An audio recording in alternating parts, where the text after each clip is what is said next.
Hello friends, education bridge में आपका एक बार फिर से स्वागत है। इसके पहले हम लोगों ने इंडियन सिविलाइजेशन एंड कल्चर का 8वें पैराग्राफ तक देखा था। अब इसके बाद बॉक्स में कुछ प्रश्न है, जैसे फिल इन द ब्लैंक्स है, जो टेक्सचुअल रीडिंग है उसके आधार पे हमें भरना है, और कुछ प्रश्न है जैसे 6 प्रश्न है, इनका संक्षिप्त उत्तर देना है। तो इस चैप्टर को समाप्त करने के बाद हम लोग इस पर वापस आएंगे और इसको स्पष्ट करेंगे। आइए पैराग्राफ नंबर 9 देखते हैं। The Indian civilization as described by me has been so described by its votaries. भारतीय सभ्यता का जिस प्रकार से वर्णन मेरे द्वारा किया गया है, उसी प्रकार से वर्णन इसके भक्तों द्वारा भी किया गया है। In no part of the world and under no civilization have all men attained perfection। विश्व की किसी भी सभ्यता में और किसी भी भाग में ऐसा नहीं है कि सारे लोगों ने पूर्णता हासिल की हो। The tendency of Indian civilization is to elevate the moral being। भारतीय सभ्यता की प्रवृत्ति नैतिकता को उभारना है। That of the Western civilization is to propagate immorality। जबकि पश्चिमी सभ्यता की प्रवृत्ति अनैतिकता को बढ़ावा देना है, उसको फैलाना है। The latter is godless।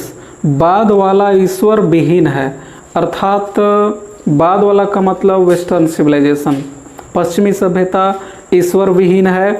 The former is based on a belief in God। जबकि पहले वाला अर्थात भारतीय सभ्यता ईश्वर में विश्वास पर आधारित है। So understanding and so believing, it behoves every lover of India to cling to the old Indian civilization even as a child clings to the mother's breast। ऐसी समझ, ऐसा विश्वास भारत के हर प्रेमी को चाहिए कि वो अपने भारतीय सभ्यता से ठीक इसी प्रकार से, ठीक वैसे ही चिपका रहे जैसे कोई बच्चा, शिशु अपने माँ के सीने से चिपका रहता है। ये आवश्यक है, हर भारत प्रेमी के लिए आवश्यक है कि वो भारतीय सभ्यता से ठीक उसी तरह से चिपका रहे जिस प्रकार से कोई शिशु, बालक अपनी माँ के सीने से चिपका रहता है। I am no hater of the west. मैं पश्चिमी सभ्यता का या पश्चिमी सभ्यता से नफरत करने वाला नहीं हूँ। मैं पश्चिमी सभ्यता को डिसलाइक करता हूँ, ऐसी बात नहीं है। ये गांधी जी कहते हैं। I am thankful to the west for many a thing I am learn from western literature. मैंने बहुत सारी चीज़ों के लिए जो कि मैंने पश्चिमी साहित्य से सीखी है, उसका आभारी हूँ। But I am thankful to modern civilisation for teaching me that. लेकिन मैं आधुनिक सभ्यता का भी आभारी हूँ, मुझे यह सिखाने के लिए कि if I want India to rise to its fullest height, अगर मैं भारत को इसके सर्वोच्च शिखर तक उठाना चाहता हूँ, तो I must tell my countryman frankly that, तो मैं अपने देशवासियों को साफ साफ बता दूँ कि after years and years of experience of modern civilisation, यानी आधुनिक सभ्यता के वर्षों वर्षों के अनुभव के पश्चात, I have learned one lesson from it. मैंने उससे एक सबक सीखा है। वर्षों वर्षों के अनुभव के पश्चात मैंने इससे एक सबक सीखा है, पाठ सीखा है। And that is that we must shun it at all costs. और वो सबक यह है कि हमें इसको सभी कीमतों पर बचाना होगा, यानी हमारे अपने भारतीय सभ्यता को हर कीमत पर किसी अन्य सभ्यता से, जैसे पश्चिमी सभ्यता से, बचाना होगा। What is that modern civilization? क्या है ये आधुनिक सभ्यता? It is the worship of the material. Gandhi ji इसका जवाब देते हैं कि आधुनिक सभ्यता क्या है। तो आधुनिक सभ्यता मटेरियल की पूजा है, यानी हमारे जीवन में भौतिक चीज़ें जो हैं, उन चीज़ों की पूजा है, उनका सम्मान है, उनका आदर है। It is the worship of the brute in us. आधुनिक सभ्यता हमारे अंदर निहित पशुता की पूजा है, इट इज़ अनएडल्ट्रेटेड मटेरियलिज्म, यह विशुद्ध भौतिकत्व है। And modern civilisation is nothing if it doesn't think at every step of the triumph of material civilisation. अगर यह अर्थात अगर आधुनिक सभ्यता भौतिक सभ्यता के बारे में हर कदम पे न सोचे तो यह कुछ भी नहीं है। सीधे शब्दों में कहा जाए तो आधुनिक सभ्यता जो है बस मटेरियल सिविलाइजेशन की बात करती है। It is perhaps unnecessary if not useless to weigh the merits of the two civilisations.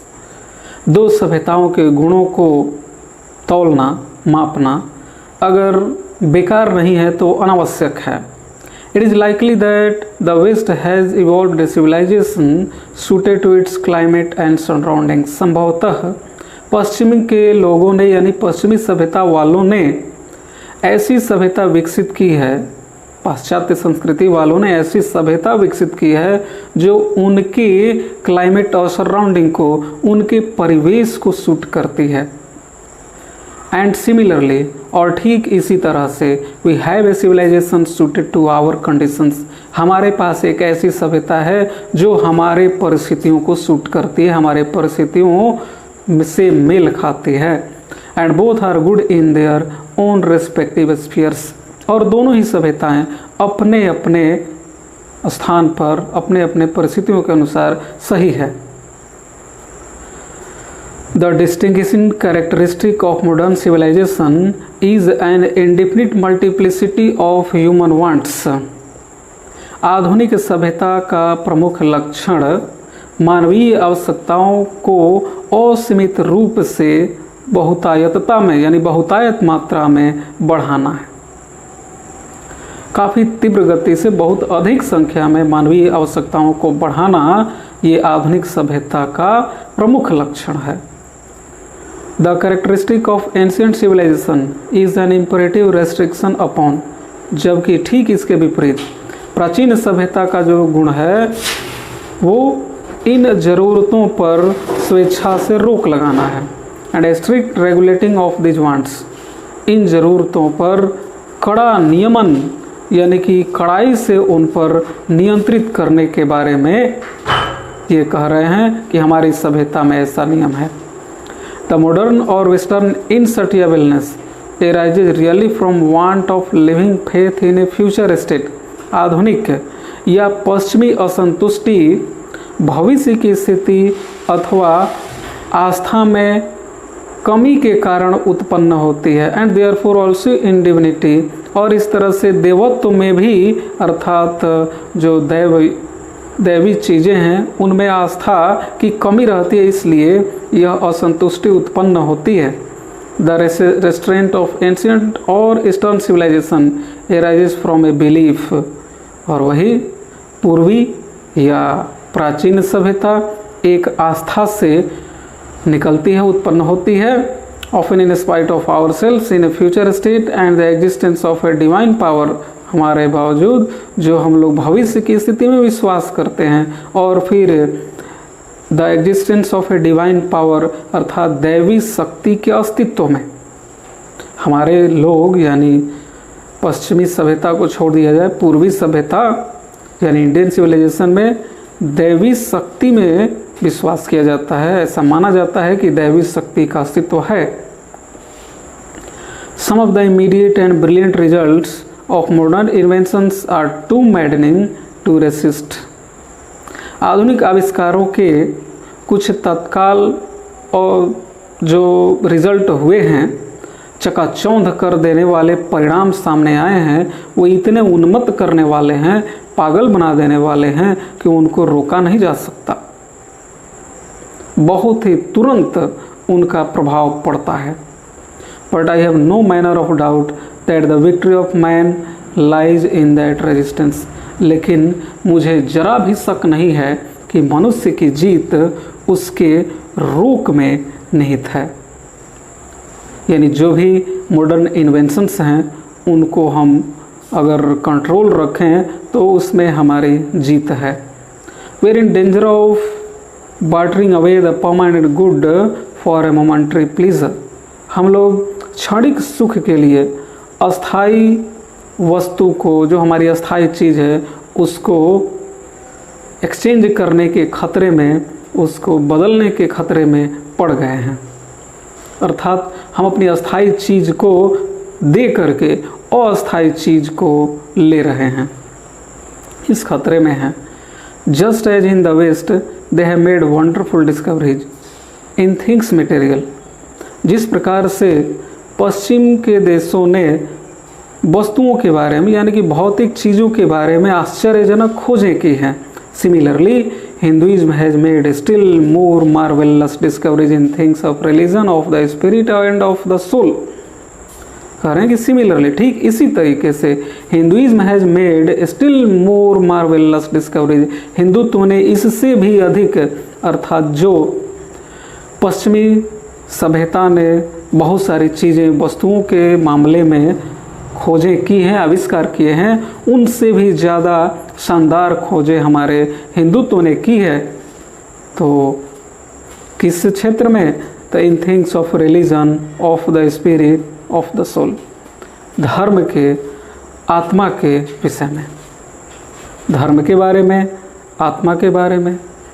धर्म के क्षेत्र में देखा जाए तो हिंदुइज्म काफ़ी आगे है और आत्मा और अन्य चीज़ें जो है इसमें काफ़ी बढ़ चढ़ कर देखने को मिलती हैं। वेद शास्त्रों में इसका पूरा वर्णन है। But we have no eye for this great and fine discoveries, लेकिन हमें इन महान और अच्छे खोजों को देखने के लिए आँखें ही नहीं हैं। इन चीज़ों को देखने के लिए इन बाहरी आँखों के अलावा एक अंदर की जो चक्षु है, जिसको ज्ञान की चक्षु, ज्ञान का नेत्र कहते हैं, उससे देखना पड़ेगा, अपने अंदर झांक के देखना पड़ेगा। चूँकि गांधी जी एक महात्मा व्यक्ति रहे हैं तो ये आध्यात्मिकता की ओर तो जाएंगे ही। We are dazzled by the material progress that western science has made. हम लोग उस उन्नति से चकाचौंध में पड़ गए हैं, यानी कि उस उन्नति को देख करके हमारी आंखें चौंधिया गई हैं, जिसको पश्चिमी विज्ञान ने बनाया है। I am not enamoured of that progress, मैं उस उन्नति का समर्थक नहीं हूँ। ये कहना चाहते हैं कि मटेरियल प्रोग्रेस के समर्थन में ये नहीं है, गांधी जी नहीं है। In fact it almost seems as though God in his wisdom, वास्तव में प्रायः ऐसा लगता है कि ईश्वर ने ही अपने विवेक के अनुसार has prevented India from progressing along those lines, Bharat को उन रास्तों पर उन्नति करने से रोक रखा है। ईश्वर ने ही रोक रखा है कि भारत उस भौतिक वस्तुओं के रास्ते पर, जो उन्नति के रास्ते पे अन्य सभ्यताएं चल रही है, भारत उस पर न चले। ये ईश्वर ने ही रोक रखा है, so that it might fulfill its special mission of resisting the onrush of materialism। क्यों रोक रखा है? तो इसलिए कि यह भारत मटेरियलिज्म के, भौतिकत्व के तेज बहाव के रोकने की स्पेशल मिशन को, विशेष लक्ष्य को पूरा कर सके। After all there is something in Hinduism that has kept it alive up till now. आखिरकार हिंदुत्व में कुछ तो है जिसने इसे अभी तक जीवित रखा है।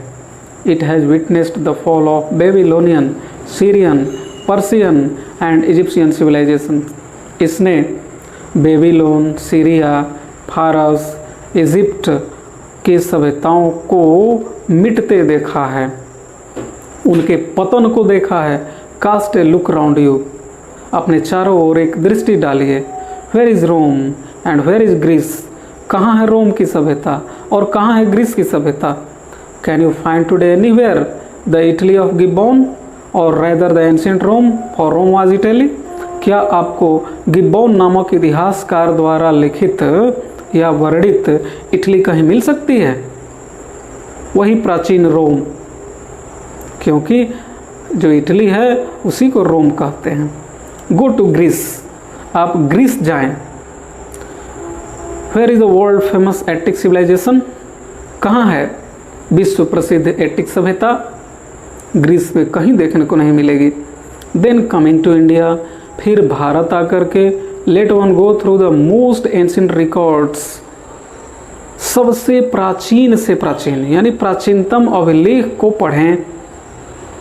And then look around you, और फिर अपने चारों ओर, लुक अराउंड यू, अपने चारों ओर नज़र दौड़ाएं। And you would be constant to say yes I see here ancient India still living, और आप यह कहने को विवश हो जाएंगे कि हाँ, मुझे प्राचीन भारत अभी भी जीवित दिखाई पड़ता है। इसके बाद पैराग्राफ नंबर जो 19 है हम अगले क्लास में देखेंगे। धन्यवाद।